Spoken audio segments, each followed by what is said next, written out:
Le damos gracias a Dios porque podemos estar aquí, bendito sea su nombre. Mañana vamos a tener un servicio también muy especial. Vamos a estar sirviendo la Santa Cena, primeramente Dios, en la tarde. Vamos a estar aquí reuniéndonos, vamos a prepararnos todos para poder participar de este pan. Bendito sea Dios y podamos todos ser parte de esto. Parece como que es algo rutinario, pero debemos hacerlo todo por fe. Bendito sea Dios, todo por la fe. Que haga algún impacto en nuestras vidas, un cambio, bendito sea su nombre. Y mañana vamos a estar aquí, primeramente Dios, a las 7 de la tarde. Todos los que puedan estar aquí con nosotros están invitados a esta Santa Cena que vamos a estar teniendo hoy en esa noche, ¿verdad? Como el Señor también así sirvió también, ¿verdad? Tomó la Pascua con sus discípulos y de ahí instituyó esta cena para que nosotros, la iglesia, podamos también tomarla, pero ya no en memoria del cordero, el animalito que fue sacrificado en el día que los israelitas fueron sacados de Egipto, sino ahora el cordero que es Cristo Jesús. Amén. El que murió, el que iba a morir por nosotros, en obediencia a Dios y también para salvarnos a nosotros también. Bendito sea su nombre. Qué bueno que Jesús fue obediente, ¿verdad? Qué bueno que Jesús fue obediente, porque si no hubiera sido obediente, todo hubiera sido un fracaso, porque ya hubiera sido, entonces, ¿qué íbamos a hacer? No creo que Dios hubiera tenido otro hijo, pero así fue. Bendito sea su nombre. Su único hijo lo dio para salvarnos y redimirnos a todos. Y vamos a estar hablando un poquito aquí en Mateo, en el capítulo 26, y mañana vamos a estar hablando un poquito de la Santa Cena, también tocando algunos puntos concerniendo la Santa Cena, las palabras que habló el Señor, que se van a hallar en el Evangelio de Juan, como también en el Evangelio de Mateo, y vamos a estar dándonos una vueltecita allá y entrar en estos tiempos tan especiales que el Señor tuvo. Cuando el Señor pasó por esta entrada triunfal, después de esa semana, ya que esa iba a ser la última semana que el Señor iba a vivir y resucitar, ¿verdad? El domingo, habían algunas cosas muy importantes que sucedieron en su vida de Él, ¿verdad? Que vamos a estar notando.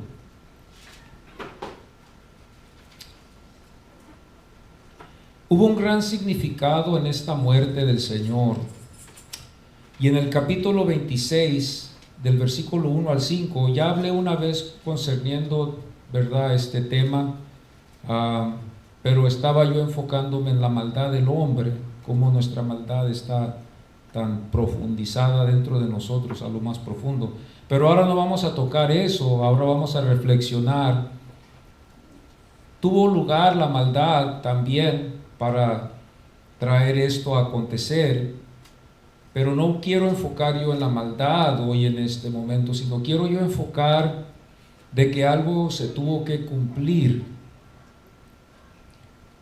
Si nosotros supiéramos el día de nuestra muerte, si hoy podemos reflexionar, ya que estamos reflexionando en la muerte de Jesús, si nosotros supiéramos el día de nuestra muerte, que por medio del Espíritu de Dios Él nos señalara el día, vamos a decir que el Espíritu Santo nos mostrara que en 2 días vamos a partir a mejor vida.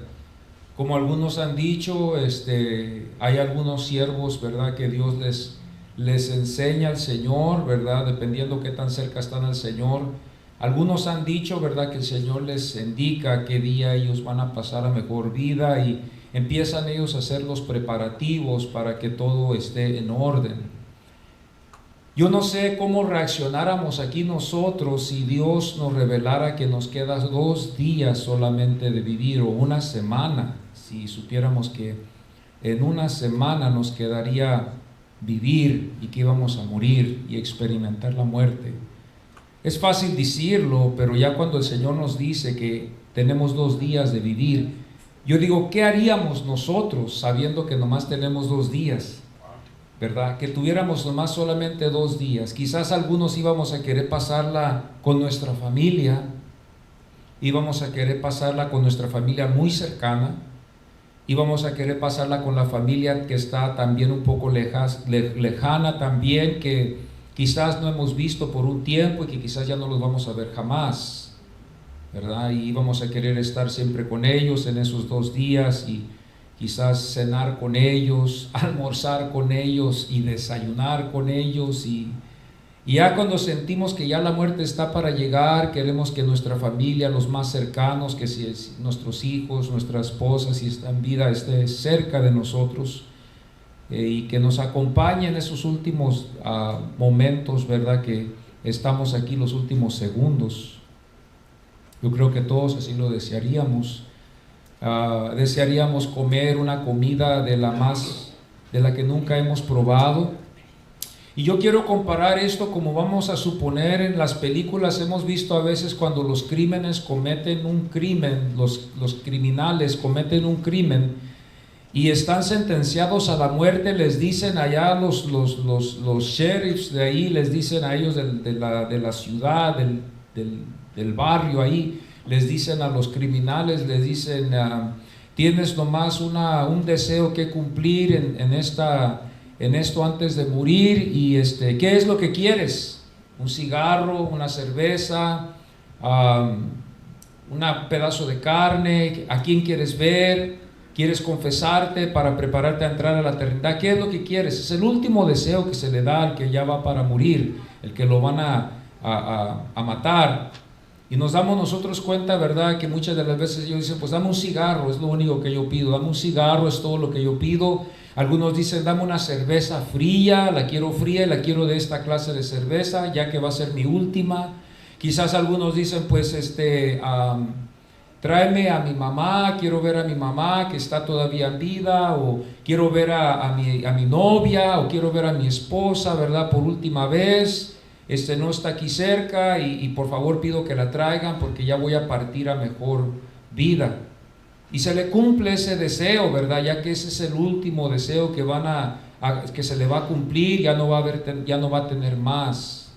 Y aquí Jesús, en lo que vamos a estar viendo ahorita en el capítulo 26, nos damos cuenta que se va a cumplir algo que tenía que cumplirse, que el Señor iba a hacer en obediencia a Dios y también para salvarnos a nosotros, hermanos, de nuestros pecados. Vamos a leer aquí en Mateo 26. Vamos a leer aquí para tener esto en mente, para que todos podamos darnos cuenta. Pueden quedarse sentados en el nombre del Señor. Así lee la palabra de Dios en el versículo 1 hasta el 5. Dice: cuando Jesús terminó todas estas palabras, dijo a sus discípulos: sabéis que dentro de 2 días se celebrará la Pascua y el Hijo del Hombre será entregado para ser crucificado.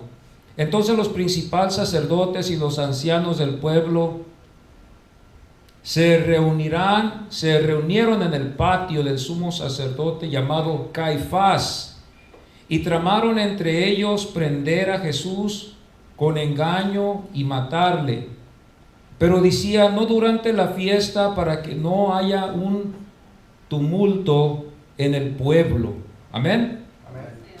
Antes de que esto llegara, y podemos reflejar en la semana triunfal que el Señor pasó, después de la semana después de esta última semana que el Señor iba a tener, el lunes fue un día muy especial, ¿verdad?, que también aconteció algunas cosas. Vemos nosotros que Jesús maldijo la higuera, y después de eso entró al templo. Esto lo podemos hallar en Mateo 21, del 18 al 19, y luego después más abajo, en Mateo 21, 12 al 13, también hallamos la purificación del templo.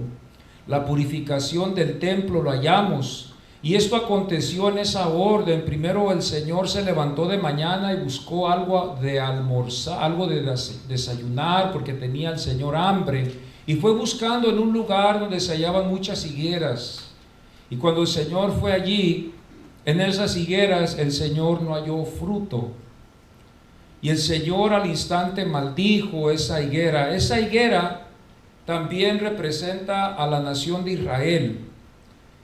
Y nosotros nos empezamos a dar cuenta ahí que cuando maldijo esa higuera, estaba también mostrándonos a nosotros que iba a caer una maldición sobre el pueblo judío después de que el Señor iba a cumplir lo que iba a cumplir. Cuando entró al templo, entró y celoso como su padre también, nuestro Padre Celestial es celoso con las cosas de Él.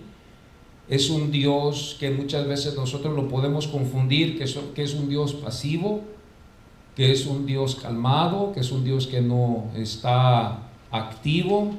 Pero en realidad, cuando nosotros nos damos cuenta en el Antiguo Testamento, nos fijamos que Dios está enfurecido. Hay una ira que hay en Dios, que nada lo podía calmar al Señor por el pecado del hombre. Nunca nos imaginemos que Dios es un Dios pasivo y que está calmado, como muchas de las veces pensamos. El Antiguo Testamento nos enseña que es un Dios de ira, es un Dios enojado, es un Dios celoso, es un Dios que si Dios no nos ha destruido, hermanos, es porque es muy paciente. Si Dios no nos ha acabado hoy en estos tiempos, es porque Dios es muy paciente, porque Dios está lleno de ira. Pero su Hijo Jesucristo demostró eso cuando entró en el templo, vio el pecado, vio el desorden, vio cómo los que estaban en el templo abusando de la gente pobre y haciendo que pagaran precios muy altos concerniendo los sacrificios, lo que ellos estaban vendiendo, y el Señor entró volteando mesas, soltando animales para demostrar el celo del Señor, y dijo: mi casa será casa de oración, pero ustedes la han convertido en cueva de ladrones, donde andan robando al pueblo. Y luego después dice en Mateo, ¿verdad?, que también en el templo hubo algunos que se acercaron al Señor para recibir una sanidad. Esto se encuentra en el versículo 14 y 17 del capítulo 21 de Mateo. Termina el día, el martes es otro nuevo día, y el Señor se fija, o los discípulos se fijan, que la higuera está seca. Entonces, cuando el Señor maldijo esa higuera se secó, y el día siguiente esa higuera ya estaba muerta. El Señor no vio fruto, y no vio fruto. El Señor, cuando llegó aquí a la tierra, no vio fruto en su pueblo, no vio fruto de fe, no vio fruto en ellos, y nos damos cuenta ahí que el Señor está buscando fruto. El fruto es la evidencia, hermanos, de lo que somos. Y el Señor busca fruto en nosotros, el fruto de misericordia, el fruto de perdón, el fruto de arrepentimiento, el fruto de ser genuinos. Eso es lo que el Señor va buscando, y cuando no hay fruto, el Señor se desagrada. Entonces eso es lo que nosotros debemos de buscar, de dar fruto para el Señor, fruto que el Señor se fije. La higuera se secó. Entonces vemos nosotros que después entró otra vez al templo y hubo unas controversias, ¿verdad? Allí los escribas se habían levantado en contra del Señor para hacerle algunas preguntas, donde lo querían atrapar y no pudieron. Después el Señor, a ese mismo tiempo, el Señor empieza a condenar los actos de los fariseos. Esto lo hallamos en Mateo 23, del versículo 1 al 39. El Señor les habla fuerte a los fariseos, les habla fuerte de la hipocresía. Le dice al pueblo: no vayan a ser como estos que son hipócritas, que ellos dicen y no hacen, que exigen y no hacen. No vayan a ser ustedes como ellos, que se visten muy bien, se ven muy bien, sepulcros blanqueados, pero dentro de ellos están como huesos de muertos, ¿verdad? Hieden, están muertos por dentro. No significa que tampoco vamos a preocuparnos lo de adentro y no preocuparnos por lo de afuera, ¿verdad? Vamos a preocuparnos por los dos, pero no quiere el Señor que tampoco nos enfoquemos solamente en el exterior, quiere que también nos enfoquemos en el interior y que corrijamos esas áreas. Y el Señor nos ha dicho que las corrijamos, que haya corrección en ello, es porque podemos. Hay trabajo, no va a ser fácil, porque si fuera fácil todo lo íbamos a poder hacer, pero tampoco no va a ser imposible. El Señor condena la hipocresía. No le gusta al Señor la hipocresía, no le gusta al Señor ni en nosotros. Y Él lo demostró allí, ¿verdad? Él le dijo a los fariseos, le dijo a los escribas, porque eran hipócritas ellos.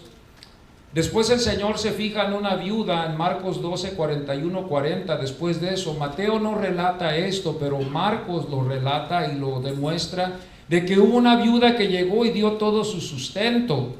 Y nosotros hemos utilizado esto también para creer que no importa la cantidad que demos, ¿verdad? Dios está agradecido con ello. Pero en realidad lo que el Señor estaba fijándose era no en lo que había dado la viuda, pero sino en el exceso de exigencia que había en dar las ofrendas, al punto de dejar a la gente sin comer. Esta viuda, cuando ella fue y dejó esas dos blancas, se les dice, dos blancas, dos pennies, dos blancas, estaba ella dando lo último que tenía, no iba a tener ella nada más para comer para ese día. Y Jesús se admiró y dijo: miren esa mujer que está dando lo único que tiene, dándonos a entender a nosotros también en el abuso que hubo en ese tiempo de las ofrendas y cómo las habían exigido al punto de no preocuparse a ellos de si iban a comer. No había misericordia, digámoslo así, no había misericordia. La persona no iba a tener para comer y todavía aún ella iba a dar lo que iba a comprar para ese día. Y el Señor eso lo vio mal, El Señor le dijo a sus discípulos: miren lo que hay aquí, hasta ella también. Nosotros lo hemos utilizado en decir: hermano, lo que usted dé, ¿verdad? El Señor no está viendo la cantidad, está viendo lo que usted da, ¿verdad? Y si es todo lo que usted tiene y lo da todo, el Señor lo va a bendecir. Jesús no dijo nada de bendecir, Él no habló de bendición ahí, hablando en el contexto de ahí, hablando en la historia de lo que está pasando ahí en Marcos. Yo no estoy hablando de las otras cosas. El que da con alegría, Dios lo bendice. Pero yo estoy hablando en el contexto, en la historia de Marcos 12, 41 al 44, hablando de la viuda. Después vienen los griegos, hermanos. Vienen los griegos a buscar a Jesús. Había llegado la fama aún hasta Grecia, yo creo. Y estos griegos que iban también a adorar, que eran proselitas, quizás helenistas, ¿verdad? Que ellos también participaban en los ritos judíos, fueron y preguntaron por Jesús. Y Jesús, hermano, estaba en el momento, Él estaba instruyendo a sus discípulos también. Y los griegos querían conocer Jesús que se hablaba que hacía milagros y que hacía señales. Ellos estaban interesados en conocerlo, pero Jesús como que no les puso mucha atención en ese momento. Y eso lo hallamos en Juan capítulo 12, versículo 20 al 36. Y todas estas cosas estaban aconteciendo el martes, después del lunes. El martes la higuera se secó, más después hubo controversias. En ese mismo día, martes, condenó a los fariseos y a los escribas por su conducta. Ese mismo martes también se fijó en la viuda. Ese mismo martes también vinieron, ¿verdad?, los griegos para buscar al Señor, para ver quién era Jesús. Y también nos damos cuenta que ese día fue esa semana donde también su pueblo finalmente lo rechazó a Jesús, en no creerlo, aunque hubieron algunos que creyeron en Él. Demostraron ellos su fe para Él y lo rechazaron a Jesús en esta semana que nosotros estamos hablando, cuando el Señor iba a ir, antes de que el Señor fuera a la cruz. Entonces nos damos cuenta después, ¿verdad?, que el Señor en el capítulo 24 hasta el 25, el Señor Jesús empieza a hablar de los tiempos, los días finales. Mateo 24, 25, cuando usted estudia aquí la Biblia, Vemos nosotros Mateo 21, Mateo 23, y luego después vamos a Marcos 12, a Juan 12, luego vamos otra vez a Mateo 24 al 25, donde habla el discurso apocalíptico, donde empieza a hablarles a ellos de los últimos días. Y todo esto está aconteciendo en el día martes, Ya está para acercarse el miércoles. Pero antes de que se acercara el miércoles, el Señor, aquí en el capítulo 26, habla de algo muy interesante cuando nosotros empezamos a leer lo que dice la Biblia. No está grabado en la Biblia qué aconteció el miércoles. El miércoles como que hubo un silencio, porque no está registrado qué haya pasado el miércoles. En la Biblia no nos enseña, nomás es domingo, lunes, martes, jueves cuando toma la Santa Cena, viernes cuando es crucificado, sábado cuando está en el sepulcro esperando, y el domingo es cuando resucita el Señor, en esa orden. Pero el miércoles nada está aconteciendo. Esto es lo que pasó con nuestro Salvador.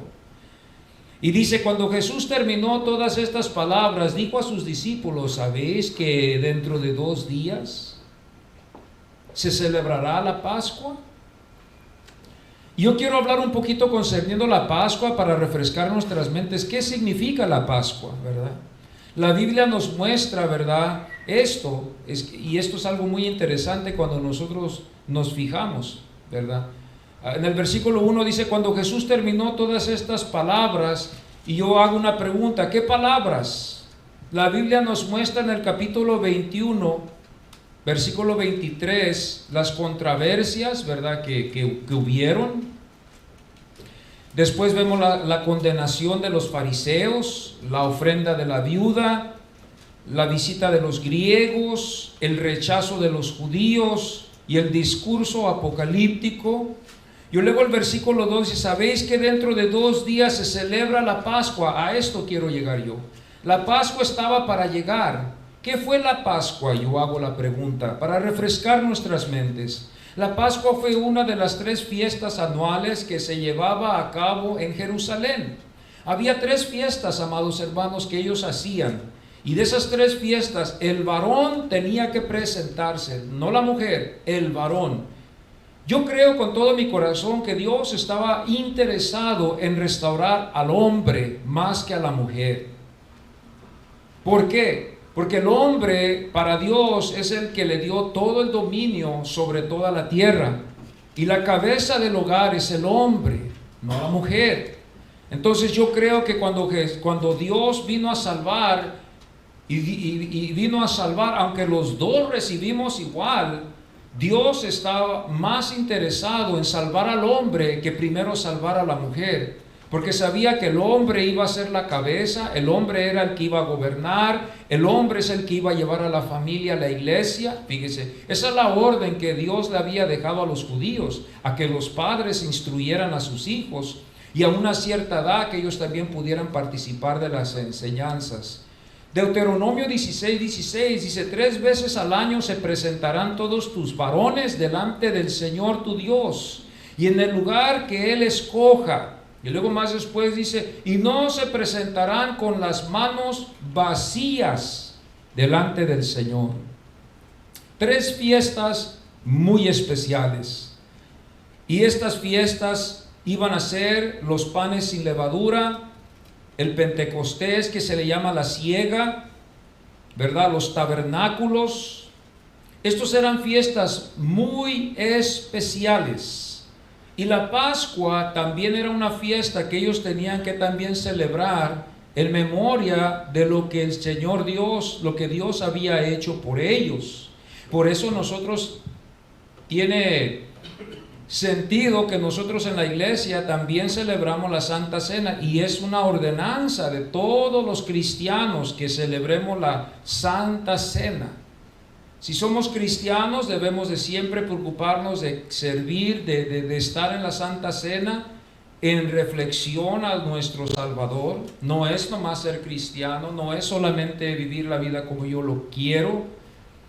Hay mucho peligro en esa clase de mentalidad, porque no tan solo en la persona, pero también los ejemplos que le damos a los otros.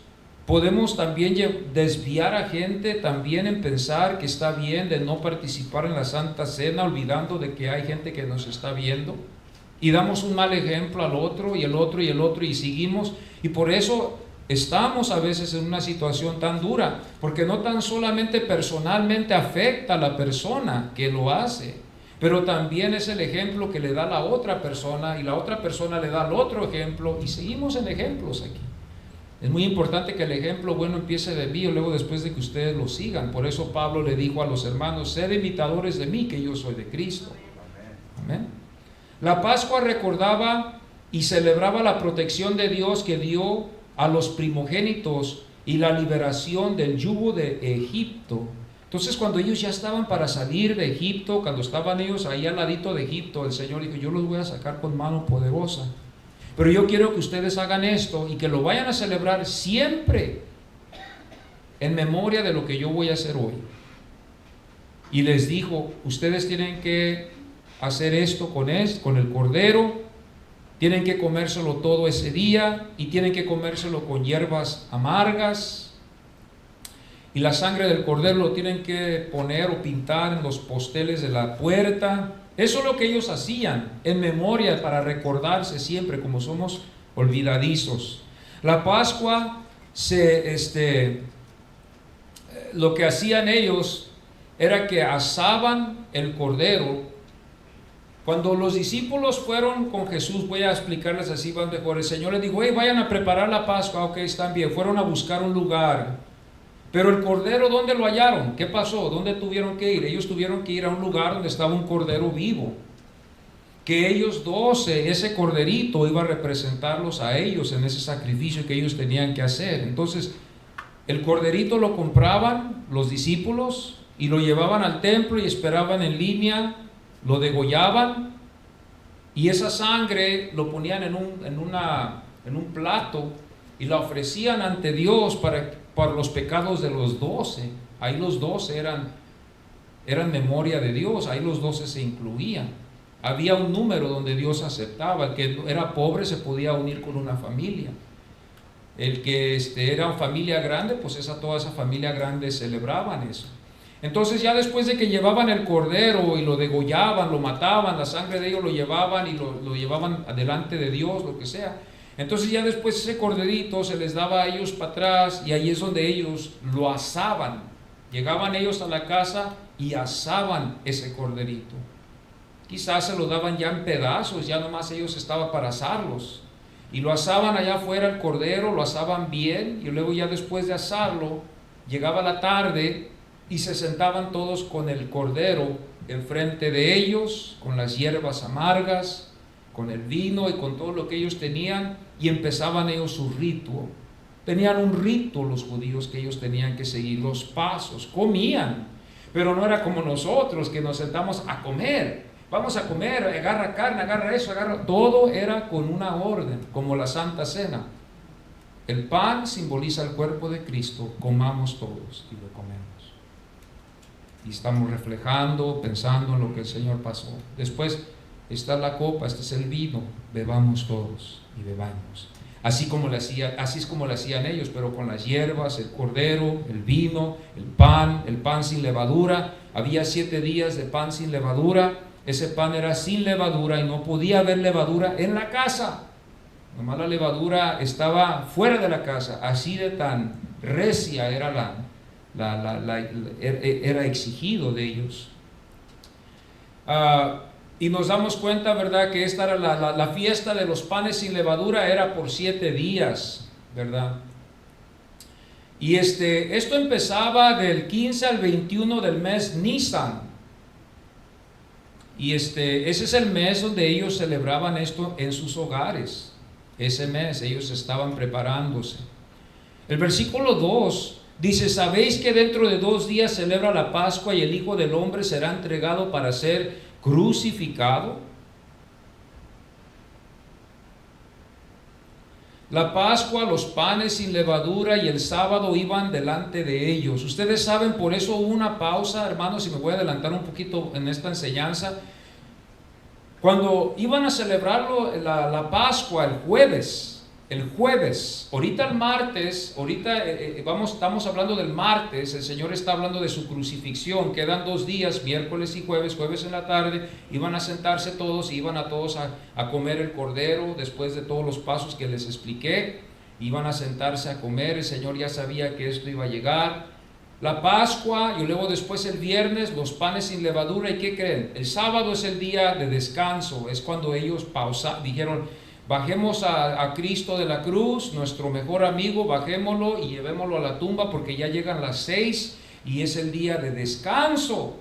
Apurémonos rápido. Por eso las mujeres regresaron para atrás otra vez después del sábado, porque el cuerpo lo habían ungido, mal ungido, si lo podemos decir así. Rápidamente lo ungieron, ¿verdad? No como se debería. Ellas no se sintieron a gusto en ungir a su amigo, mejor amigo, así como ellas lo habían hecho. Entonces ellas querían preservar su cuerpo como se debía. Quizás habían áreas que no habían ellas ungido y querían ellas llenarlo completo, quedar satisfechas y dejar a Jesús ahí, ¿verdad? Como ellas pensaban. Y el sábado sirvió como de tropiezo, como una pausa para que ellas no fueran a la tumba. Me estoy adelantando un poquito para que usted se dé una idea. Pero habían estas fiestas que estaban para ocurrir. La Pascua iba a ser, ¿verdad?, lo que iban a celebrar el jueves. El pan sin levaduras, pues era viernes, sábado, domingo, lunes, martes. Eso seguía 7 días.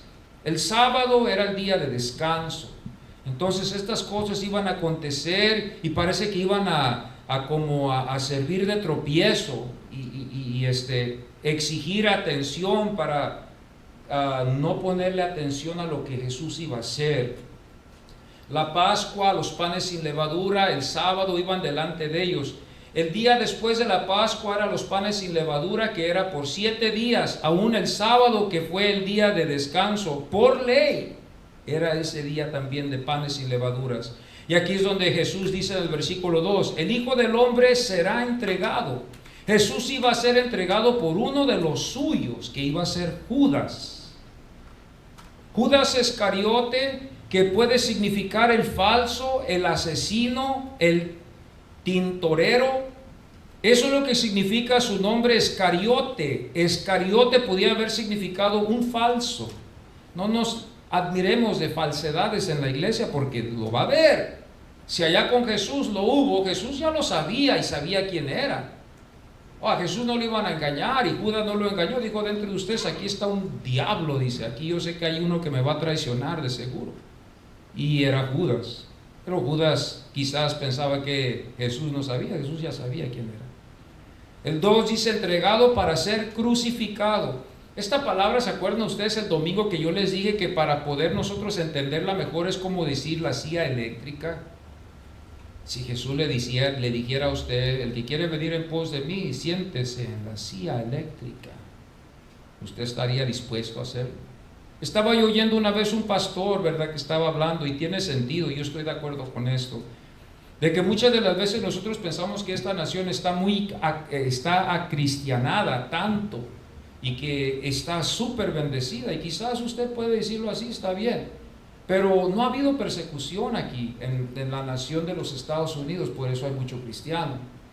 Pero digamos que se soltara una persecución, vamos a decir estos musulmanes que los están dejando entrar, que están ahorita cometiendo estos actos de terrorismo, y que empiezan a buscar a cristianos, a matarlos, y que empiezan a sacar amenazas sobre las iglesias evangélicas, y que empezamos a ver iglesias evangélicas donde empiezan a entrar a matar gente, y donde empiezan a matarlos donde quiera que estén, y donde empiezan a buscar a los cristianos. Allí es donde se va a ver quién es y quién no es. ¿Verdad que sí? Ahí se va a ver el quién. Por eso aquí en los Estados Unidos vamos a decir un número de 1000. Hay 1000 cristianos. No hay persecución. Yo le digo, ahí es donde está la espuma. Y que nomás se baja la espuma, queda lo que es. La espuma es lo que está ahí, en el refresco. Pero ya nomás se baja la espuma y queda lo que es. Yo le digo así. Hay espuma en las iglesias. Y eso le da volumen. Y le da volumen, le da número. Pero en realidad es espuma nomás. Entonces, lo que pasa aquí es que hay espuma en los Estados Unidos. Cuando se suelta una persecución, los débiles, esos son la espuma. se van a ir, y los fuertes van a dar su vida, porque creen ellos que creemos que hay un cielo. Amén. Yo me voy a incluir con ellos.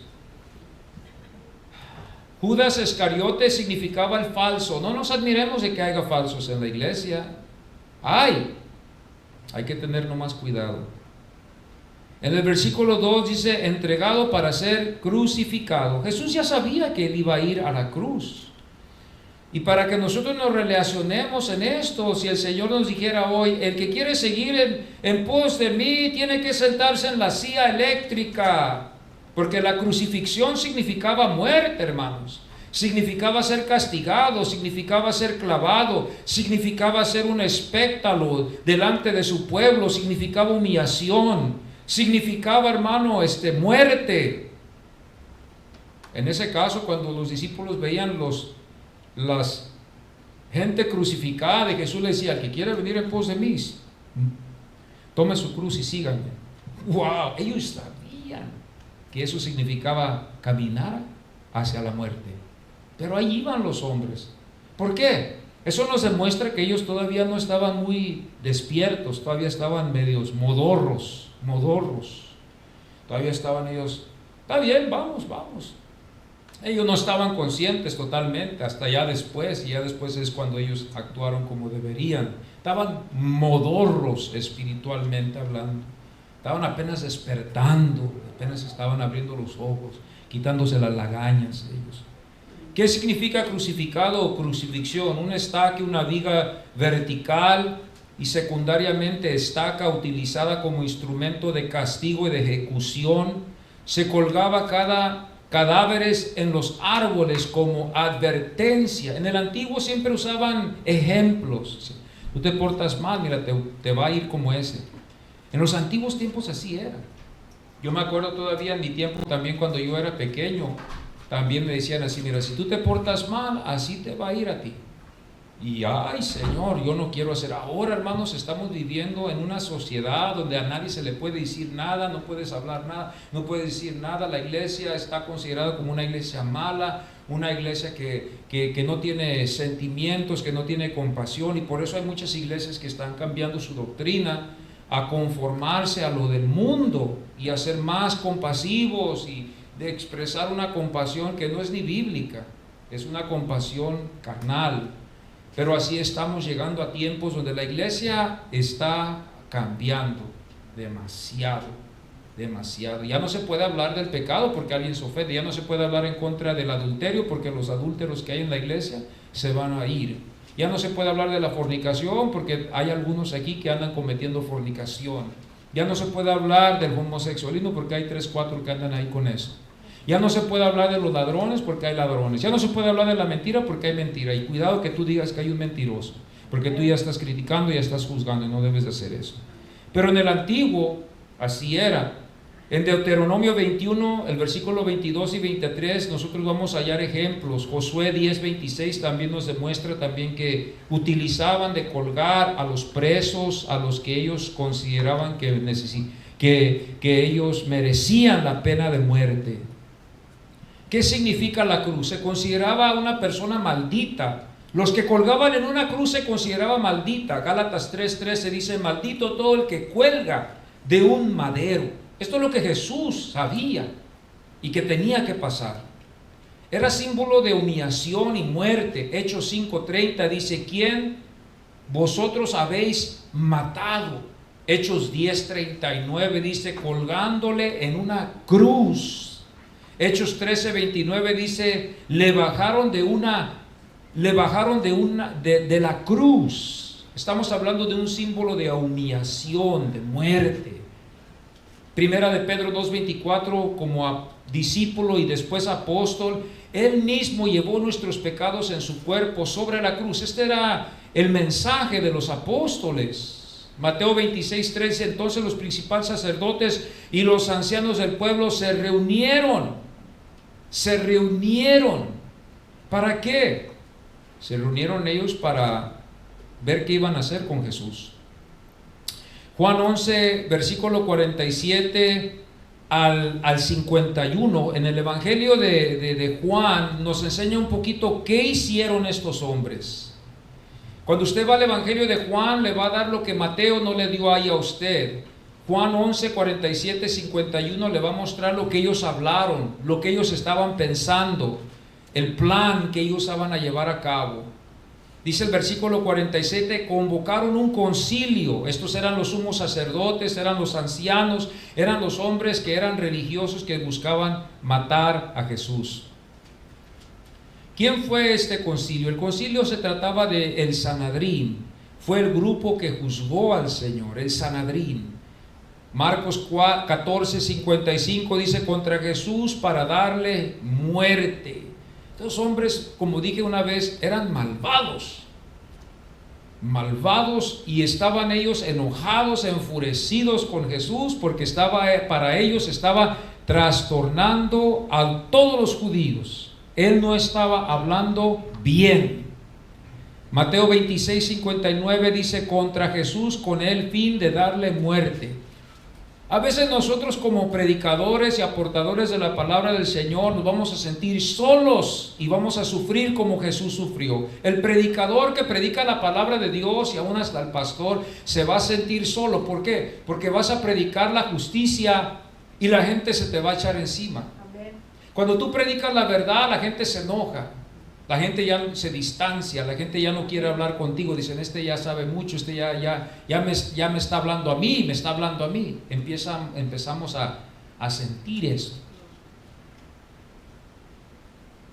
Y el compromiso se quiebra y entonces ya empezamos a ver estas cosas, y por eso muchas de las veces tenemos que entender como pastores, vamos a sufrir en ese caso porque nos vamos a ver solos muchas de las veces.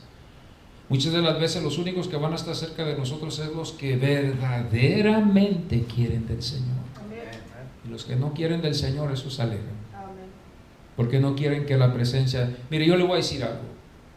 Yo una vez, y si usted no lo sabía, yo apenas tengo de ser pastor 11 años. Y antes yo no era pastor. Y cuando el pastor de aquí estaba aquí antes, el pastor, él fue un buen pastor que hasta la muerte estuvo de pastor, que la familia lo conoció, ¿verdad? Él hizo muchas cosas buenas, ayudó a mucha gente, un hombre muy bueno. Cuando yo no era salvo, una vez se le invitó a él que fuera a una fiesta que íbamos a tener yo y mi esposa antes de casarnos. Y me acuerdo el día que él fue y la hermana, su esposa, todavía estaba en vida y algunas hermanas de aquí fueron. Me molesté, hermano. Me molesté de que él estuviera ahí. Me molesté porque me hacía sentirme mal. Porque yo estaba en pecado, hermano. Yo estaba mal. Y yo no era salvo también. Entonces yo no quería estar cerca de él. Ay, mire, ore por mí, pastor, o bendígame, porque yo estaba mal. Quería estar lo más alejado que se pudiera de la iglesia y de él. ¿Por qué?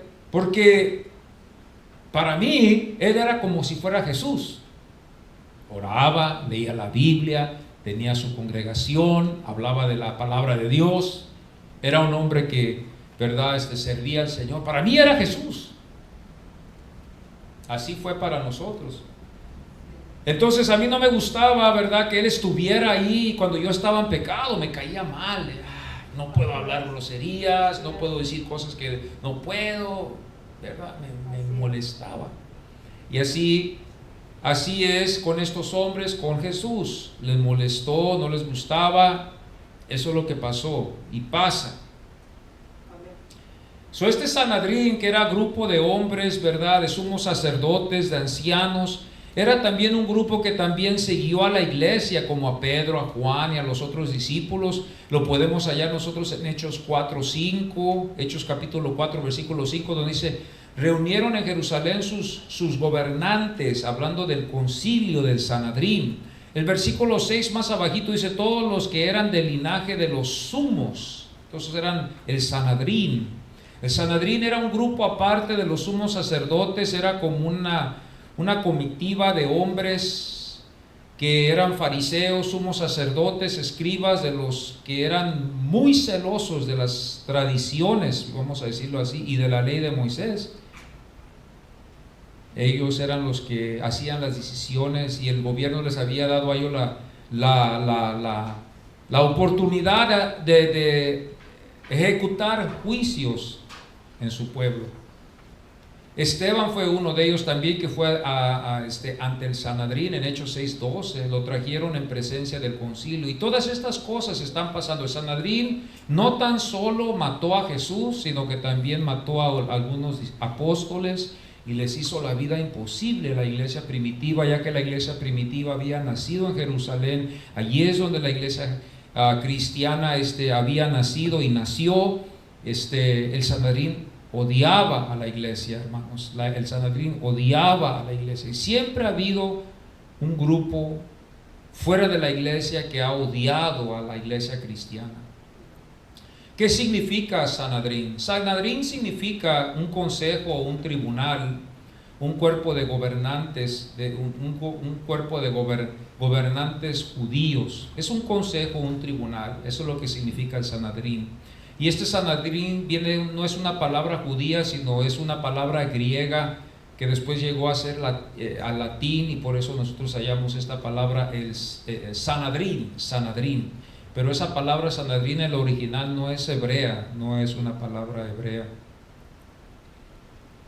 Y ellos se reunían en la casa de consejo, ¿verdad?, que estaba al ladito del templo. Ellos tenían sus oficinas, y ahí es donde su oficina, donde ellos se reunían, ahí es donde llevaron a Jesús después. Y ahí es donde ellos se reunieron a hablar concerniendo a este hombre que anda alborotando al pueblo. Y ellos se les había dado, hermanos, esa autoridad, ¿verdad?, para que ellos hicieran esto. Mateo 26:4 dice: y tramaron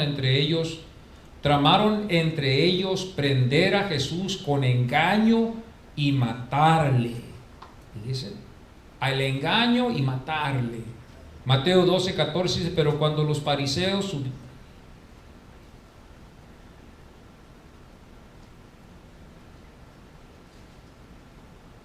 Vamos a Mateo 12:14. Vamos a Mateo 12:14.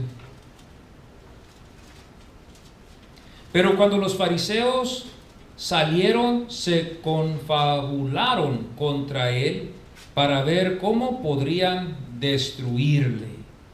Estos hombres eran malvados. Juan 7:30 dice: procuraban pues prenderle, porque para ellos él era un hombre que era un hereje. Pero Jesús nunca habló contra la ley, amados hermanos. Jesús nunca habló contra la ley. Él habló en contra de las tradiciones. Él nunca habló en contra de Moisés.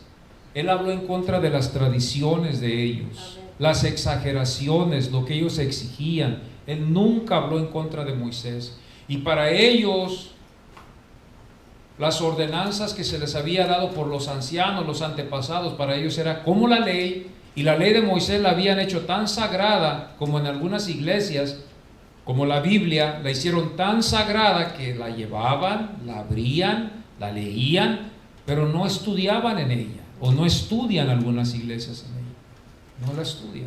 Usted va a ir a algunas iglesias, todos llevan Biblia, todas, y dicen que la leen, pero no entran ellos a ver en detalle cómo se debe de entrar. Nomás la llevan, la leen, hablamos un poquito de ella, y después el pastor o el que sea, ¿verdad?, nos vamos a otras cosas y empezamos a hablar de experiencias, empezamos a hablar de visiones, empezamos a hablar de cosas que no tienen nada que ver con la Biblia. Ahorita usted está aprendiendo lo que esto significaba. Si usted notó esto es bíblico, esto es lo importante, esta es la vida, la palabra del Señor. Usted quiere saber lo que es Biblia.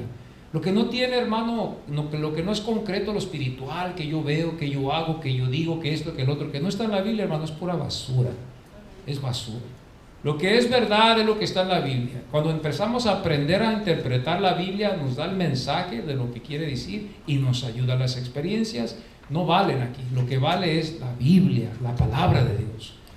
Del principio, hermanos, nuestros padres que murieron para que este evangelio se llevara a cabo, después de que nos separamos de la Iglesia Católica, se hizo esa declaración de que solo las Escrituras iban a ser la única palabra que se iba a predicar. Solo las Escrituras, solo la fe, solo Dios, solo Jesús, solo por gracia. Eso es lo que nosotros somos hoy y que debemos de ser hoy, pero nos hemos desviado y no hay interpretaciones correctas como se deben de haber. Tienen Biblias, pero cuando usted se fija bien, si usted se fija bien, muchos de los predicadores nomás hablan un poquito y se van a hablar experiencias y hablar que el Espíritu Santo les dijo esto y que el Espíritu Santo les habló acá, y se olvidan todo de lo que la Biblia dice. Nos emocionamos aquí arriba. Así me pasa a mí.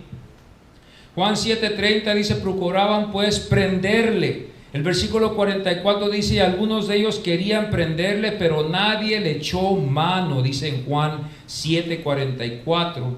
Juan 8:59 dice: entonces tomaron piedras para tirárselas, pero Jesús se ocultó. El versículo 4 del capítulo 26 de Mateo dice: y tramaron entre ellos prender a Jesús con engaño y matarle. Otra vez, estos hombres fueron ejemplos de la falsedad, de la hipocresía, de la religiosidad solamente. Es todo. De ahí podemos ver los ejemplos de lo que hay en el hombre cuando el hombre no está totalmente entregado. Ser entregado al Señor es lo que la palabra se define. Entregado significa todo zambullido. Tenemos que todo totalmente zambullir esta carne pecaminosa. ¿Verdad que hay luchas? Esta carne lucha y tenemos que negarnos, tenemos que cuidar más lo que hablamos, tenemos que cuidar más lo que hablamos, lo que pensamos, tenemos que cuidar muchas de las cosas. Es una lucha de todo el tiempo, todo el día. Y solamente en la palabra, estando en la palabra, en el compañerismo, en la asistencia. Yo no sé, vamos a estudiar qué es del que no lo hace. Yo quiero hablar de esto más después en el futuro. Es un tema que voy a apuntar. ¿Qué es del que no se entrega completamente? Y ¿sabe lo que yo voy a hacer, hermanos? Lo voy a dar no una vez, lo voy a repetir como quizás 4 o 5 veces en un mes, para que todos oigamos ese mensaje. ¿Qué es del que no y que está? ¿Qué es del que no y que está? El que no se ha entregado. ¿Qué dice la Biblia de esa clase de actitud o de característica? Esto comprobaba que es más que solo oír y atender y preguntar por las respuestas, porque estos hombres atendían al Señor, tenían una relación personal con Él, en el sentido de que ellos hablaban con Él, le hacían preguntas, lo escuchaban, estaban ellos ahí escuchándolo cuando Él hablaba en el templo, le hicieron preguntas. Hay algunos que nos hacen preguntas: hermano, ¿qué significa esto? Hermano, ¿qué significa? Eso no significa que somos salvos, pero estos estaban preguntando para atacarlo, estaban atendiendo, pero no con buenas intenciones. Y también aquí vemos la corrupción entre estos hombres en el versículo 4, vemos la corrupción, la hipocresía, la traición de parte de ellos como su pueblo. Hipocresía y la corrupción que había con los fariseos. Y la corrupción, hermanos, no es algo nuevo. Si lo había allá, lo hay también en las iglesias. No es de extrañarse. Y quiero decirle a usted que usted yo trato como pastor de mantener todo aquí en orden como se debe de mantenerse. Al momento que yo oigo que hay una corrupción, que algo está pasando, yo voy a verlo. Y al momento que yo voy a ir a verlo, no voy a ir solo. Entonces, cuando hay corrupción, cuando hay desorden en la iglesia, yo trato de mantener y cuidarlo siempre. Yo les he dicho a ustedes, esta iglesia yo la cuido. Cuando se me dio la oportunidad de servirle al Señor en este caso, la cuido, ¿verdad? Porque es algo que el Señor me ha permitido. Lo hago lo mejor que yo pueda, lo hago como si el Señor me va a pagar por ello, que sí lo va a hacer, el Señor me va a recompensar un día. Entonces yo trato de mantener todo lo mejor que pueda, y a veces se malinterpreta esta clase de carácter. Dice: el hermano pastor es muy exigente o es muy estricto, pero estoy cuidándonos a todos de que vaya a pasar algo, ¿me entienden? Yo quiero evitar esas cosas, ¿verdad? Si se pueden evitar, vamos a evitarlas ya, ¿verdad? Cuidar nuestras familias, cuidar a los hermanos y hermanas que están aquí, a las doncellas, a los jóvenes que están aquí. Yo siempre he sido así, siempre he sido así, y siempre no me jacto yo de decir, pero hay iglesias hay pastores que no lo hacen así. Hay iglesias donde se permite que esto, que el otro, que aquí, que allá, hay un descuido y el pastor, pues ni modo, pues Señor, es tu obra. Muchos de los pastores así lo decimos, es tu obra, Señor, y tú eres, y así lo permites, Señor, así sea. Y un día ellos van a dar cuentas. Ya los pastores están cansados. Ya cuando un pastor ya habla así es que está cansado. Ya estamos cansados, ya estamos ya. Y si el Señor lo permite, hermano, así sea. Que se haga la voluntad de Dios, es porque ya estamos cansados. Ya llegamos al cansancio, ya no queremos hablar ni queremos arreglar esas situaciones. Llega un tiempo, como decía una vez un ministro, dijo, la iglesia ahorita estamos en un estado, y siempre lo hemos estado, donde los pastores están cansados ya, débiles, y las iglesias están cansadas y débiles igualmente. Los ministerios ahorita no están en la potencia que debemos de estar. Pastores están cansados, desanimados, desorientados de ver tantas cosas que hay. ¿Cómo le doy? ¿A dónde le doy? Queremos ver esto, queremos ver acá, queremos ver allá, y no lo vemos. ¿Cómo le vamos a hacer? La corrupción siempre ha habido, siempre. Iglesias pequeñas, aquí puede suceder también, como en iglesias donde hay miles. Eso no hay que decir, bueno, nomás las iglesias grandes, nomás las pequeñas puede pasar algo así. Pero ya queda después de que vienen a los líderes ahí, ¿qué vamos a hacer? Jeremías 5:31 dice: los profetas profetizaban falsamente. Allá en el antiguo, sacerdotes gobernaban por su cuenta, y a mi pueblo así le gustaba. Así le gusta. Fíjese, al pueblo le gustaba la corrupción, le gustaba que los profetas profetizaran falsamente. Ellos estaban contentos. Fíjese hasta dónde llegaba la corrupción. Y que los sacerdotes gobernaran como ellos quisieran. El pueblo estaba contento. Y hay iglesias así, que saben, les importa un comino. Sofonías 3:4 dice: sus sacerdotes han profanado el santuario, han violado la ley. Aquí estamos hablando de corrupción. La hipocresía siempre también ha existido. Mateo 23:28 dice: por fuera parecéis justos a los hombres, pero por dentro estáis llenos de hipocresía, dijo Jesús. Llenos de hipocresía. Bueno, el Señor, hermano, no lo mataron al instante que les dijo eso, hermano, solamente porque no era el tiempo. Pero cuando el Señor confrontó a estos hombres y les dijo que ellos eran hipócritas, ahí fácilmente lo podían haber matado al Señor. Fácilmente lo agarra, porque estaba hablándoles directo. No era una indirecta, era una cosa directa, y hablando y descubriéndolos de que ellos eran hipócritas. Oiga, mi hermano, eso es algo tremendo. Que usted le diga: usted es un hipócrita, se lo diga en su cara. Hermano, ahí, si los hermanos no son espirituales, ahí se van a agarrar a golpes. Sí. ¿Por qué? Porque esa es una palabra, una grosería. Para nosotros es una grosería decirle a alguien un hipócrita, un carnalón. Esas son malas palabras. Para nosotros es como humillar, porque todos aparentamos una santidad, ¿verdad? Y todos aparentamos un nivel muy santo cuando estamos aquí. Entonces, cuando alguien le dice eso a alguien, así Jesús le dijo a estos hombres hipócritas. Él se los dijo, ahí lo pudieran haber matado. El hombre no va a cambiar en esa forma, pero el Señor quiso que supiera el pueblo que esos hombres eran solamente puros hipócritas, y que Jesús sabía eso. Jesús no estaba para cambiarlos, ni quería cambiarlos en ese sentido, porque Él sabía que no iban a cambiar. Esos hombres ya estaban maldecidos, hermanos. Jesús los maldijo. ¿Usted no sabía eso? Jesús los maldijo. Y ustedes son hijos del diablo y se van a ir al infierno. Y ni les dijo, si se arrepienten van a irse al cielo. Él les dijo derecho: ustedes son hijos del diablo y se van a ir al infierno. Así Jesús se lo dijo.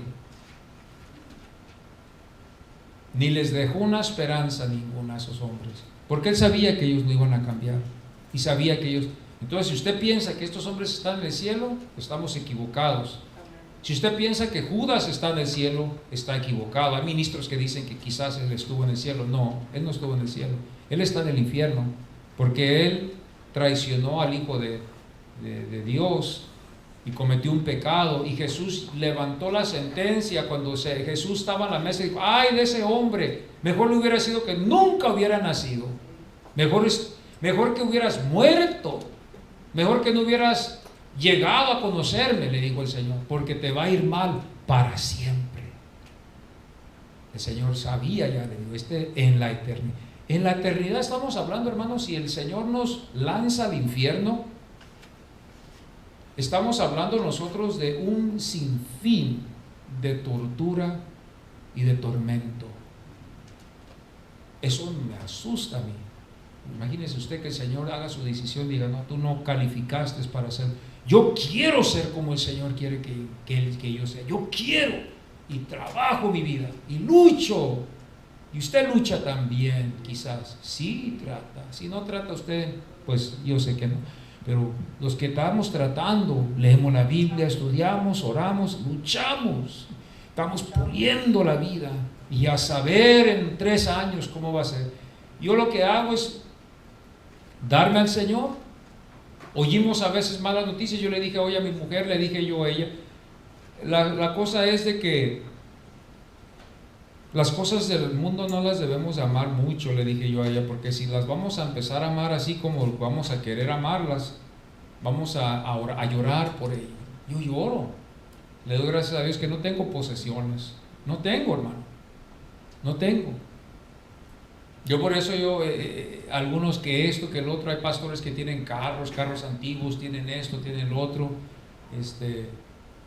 qué bueno, yo no tengo nada. Y yo estoy contento con eso. Pero prefiero estar en el cielo que quizás que mi alma se pierda por toda la eternidad. Porque mi alma va a vivir. Pero ¿dónde va a ser echada? ¿O dónde irá mi alma? ¿Va a ir al cielo? Estoy seguro que va a ir al cielo. Porque el Señor al instante, con su mirada, con su presencia, y como Él es presente, omnipresente, nos oye, nos escucha, conoce nuestro pensar, Él sabe lo que sale de mi corazón, Él sabe lo que estoy pensando, Él sabe lo que yo veo, Él es soberano, Él está en todo lugar. Yo tiemblo en eso, hermano, porque yo fallo. Ahorita a salir de aquí todos vamos a fallar. Yo me voy a meter a la casa mejor, porque el Señor está con nosotros. Él está con nosotros a todo segundo, minuto, hora, día. ¿Qué le podemos decir al Señor que Él no sabe? Él sabe todo. Él sabe todo. Él sabe por qué estamos aquí, cómo estamos aquí, cuáles fueron las intenciones. Hasta eso llega el Señor y nos juzga la razón por la cual estamos aquí. Que sea, oh Señor, ¿y por qué no vine ahora? El Señor por eso cuando nos ve por eso el Señor dice, y Jesús no la puso dura. Si usted cree que Jesús no la puso fácil, cuando vamos a los evangelios, Jesús no la puso más dura, porque dice, tú no puedes servir a dos. O a mí me sirves, o le sirves al hombre. Si tú le sirves al hombre, me vas a fallar a mí. Y si tú me sirves a mí, de seguro que le vas a fallar al hombre. Si tú le dices al hombre, yo el domingo no puedo usar el trabajo porque voy a la iglesia, le fallaste al hombre. Pero si tú le dices al pastor, yo no puedo ir a la iglesia porque tengo un trabajo, ¿a quién le fallaste? A Dios. Pastor, no puedo estar el jueves, ¿por qué? Porque tengo trabajo. ¿A quién le fallaste? A Dios. A Dios. Por eso el Señor así lo dijo. Jesús, si pensamos que Jesús es más fácil, Él es más duro. Por eso dice su palabra, ancho es el camino, ¿verdad?, para la perdición, y angosto es el que lleva al cielo. Yo le digo a mi esposa, es ahí. Los que tienen acceso no van a entrar, porque está tan pequeño que vamos apenas a caber, así mire, por pellejito, vamos a entrar así, bien apretaditos, porque dice el Señor que el camino es bien angosto. Ahí no podemos llevar Biblias, mochilas, que maletas, que mi sofá, que mi casa, nada. Ahí solamente usted apenas cabe. Y solamente apenas va a caber. Y si está de sobrepeso, no va a caber. Tenemos que estar bien, hermanos, para poder entrar en esa. Sí, hermanos, porque hay una medida. La medida de tan angosto. El Señor por eso le dice a los hermanos en hebreo, uno de los apóstoles, el apóstol le dice a uno de ellos, despójense de todas las cosas para que puedan correr la carrera bien. Porque tenemos que quitarnos la mochila, tenemos que quitarnos esto. Jesús sabía todo esto, Jesús ya lo sabía y sabía que su muerte ya llegaba. Él sabía que su tiempo, ya el Señor ya se iba a entregar, ya había echado el fósforo en la leña y ya estaba para consumir todo lo que estaba para acontecer. El fuego estaba calentándose, los religiosos estaban para matarlo, y Jesús estaba ya para llegar a tomar la Santa Cena con sus discípulos, para darle las últimas enseñanzas en la carne que Él estaba, porque después, cuando el Señor resucita, el Señor va a darles otras enseñanzas, pero ya con su cuerpo glorificado. Y Jesús es el camino, hermanos. Él es la verdad y Él es la vida. Vamos a ponernos en pie en este precioso miércoles, reflexionando en la obra de Jesús. Padre Santo, gracias te damos por Jesucristo, Señor, que es nuestro Salvador. Te damos gracias, Señor, porque tú eres bueno, Señor, y grande en misericordia, que nos has dado la oportunidad de poder conocer a tu Hijo, Señor, a Jesucristo, Señor, nuestro único Salvador. Te pedimos, Señor, que tú nos perdones y que nos ayudes a seguir adelante, Señor, en este camino, que podamos seguir